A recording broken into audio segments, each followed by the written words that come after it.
Well, I'm looking to make this a city that every person chooses, whether they're a business leader or they're someone who works for that business. And the key ways of doing that are actually delivering quality of life, public safety, and affordability for each and every person.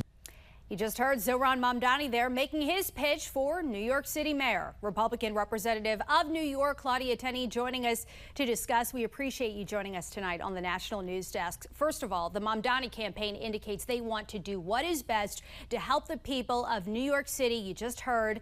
Obviously, you see it a bit differently, though. Well, everybody wants to do what's best for New York City. It's how you get there. And communism is a failed solution. It's not the case. I've lived in a communist country. And he sounds like a snake oil salesman. He couldn't answer a single question from what I heard watching parts of the interview with Martha McCallum on Fox News. He tells people what he thinks they want to hear.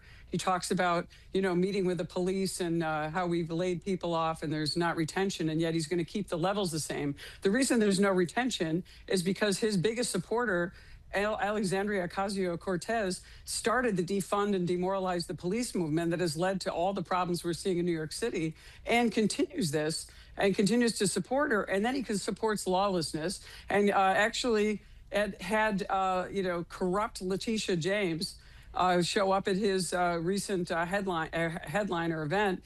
I mean, how could you do this? I mean, Letitia James is the worst attorney general that I could possibly imagine. I'm a lawyer. My father was a judge in New York State for 35 years. He served honorably. I have never seen someone abuse power and engage in malicious prosecution like she has. And it's not just Trump. Forget about Trump. It's all kinds of other people all across New York State, whether it's terrorizing the police, going after my friend who was a county executive in Rensselaer County on phony charges, Steve McLaughlin, who got completely vindicated by a jury in about 5 minutes, making up fake charges, running her campaign saying, I'm going to take Trump out. I'm going to go after him, making up charges and then getting thumped by the Supreme Court and courts that said this is not an appropriate case. You mentioned several people. Obviously, we want to get to AOC in just a moment because I know that you are part of, obviously, the same delegation here in New York.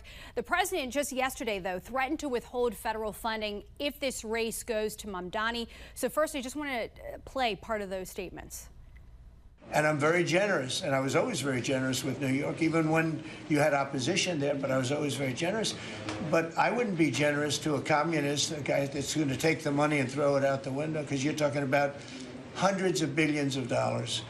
And we're not going to let somebody get into office and squander the taxpayer money from this country. We're not going to let it happen. So you heard the comments, Representative, earlier today, Mamdani, during that interview, speaking, a lot about taxpayers and how this is going to affect the American taxpayer. Do you think the voters, though, of New York are clearly aware of the president's intentions and what could be the impact to voters of your state if Trump does withhold that money? I think the taxpayers should be more afraid of a communist who wants to go in and double and triple taxes, try to turn a capitalist system, the United States' largest city and the most important economic city when it comes to New York State, and to turn it around into a communist, hellhole. You're going to have people leaving the city in droves, not paying taxes. Taxes are going to go up. Resources are going to go down. What Trump's saying is don't continue to put in these communist policies in place where you're going to bilk the taxpayers. We already have seen mass outmigration in our state. We have the highest outmigration of any state in the nation. Remember, in the 60s, we had 45 congressional seats. We are down to 26, and we're going to lose even more in the next round of redistricting because of the far left policies, the communist, socialist, Marxist policies of people like Mamdani, the Democrat Socialists of America. They're destroying our state bit by bit. I'm from upstate. We have felt the effects of this. I went to small businesses today in my community. They're getting crushed by taxes, by regulations, all the things that socialist-like systems cause, things that the Democrat Socialists of America are implementing in Albany. I served in the Albany legislature. I know these kinds of things. We thought, oh, they could never pass these. They were always stopped in the Senate. But now they have veto-proof majorities. And the governor is feckless and weak. And she endorses a guy like Mamdani. I have to say, I got to give credit to the Democrat chair of New York State. He still has yet to endorse Mamdani because he knows it's a disaster for the Democrat Party. This will be a disaster for New York. The taxpayers should be much more afraid of anything that Mamdani would do than President Trump saying, I want to impose DEI and take that type of stuff away, go back to a merit-based system in the city of New York and the state. That's the problem. Making headlines recently, President has been able to accomplish a lot in the Middle East. You obviously believe Mamdani would take New York City back. And I want to pull up your post from earlier today when you say New Yorkers deserve better than a terrorist sympathizer. And Mamdani's anti-Semitism isn't new. Want to point out, Mamdani has said it pains him to be seen in opposition to the Jewish New Yorkers, and he knows and loves and are a key part to the city. If elected, do you believe, is there any common ground possible between Mamdani and Trump?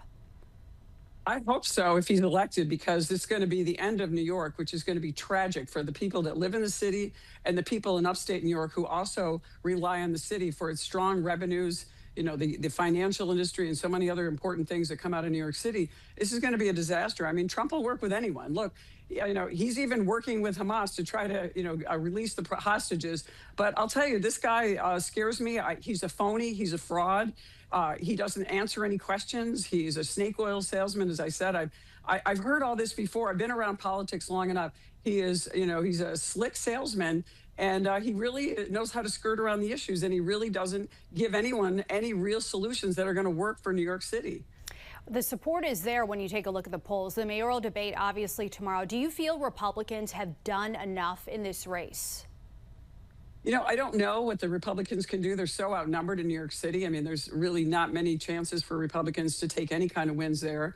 Usually all the races in New York City, except for Staten Island, are really about the primary, and the Democrats fighting it out in the primary. So we really haven't had much of a chance. But, you know, we haven't really been fighting in a lot of cases and going into tough areas.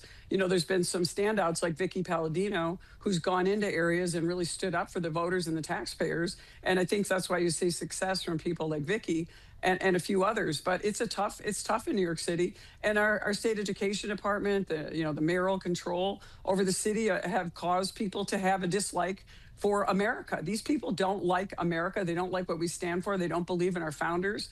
They believe in authoritarian systems based on communism.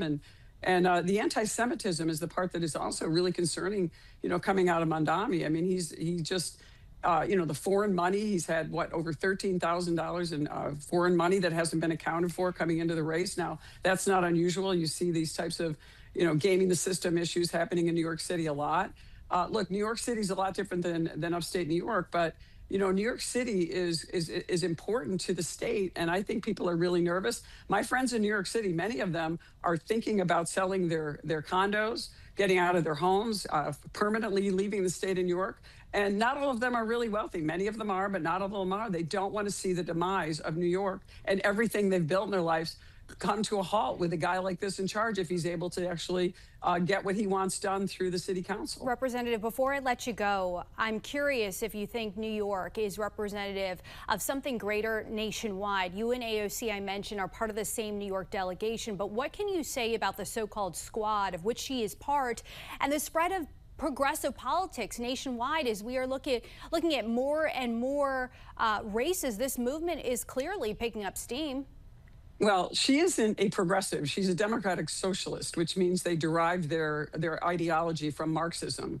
That's what she is. And they have steam in some areas. But President Trump won pretty decisively last year, winning all 7 swing states and doing much better than he even did in his first term in terms of the electoral vote.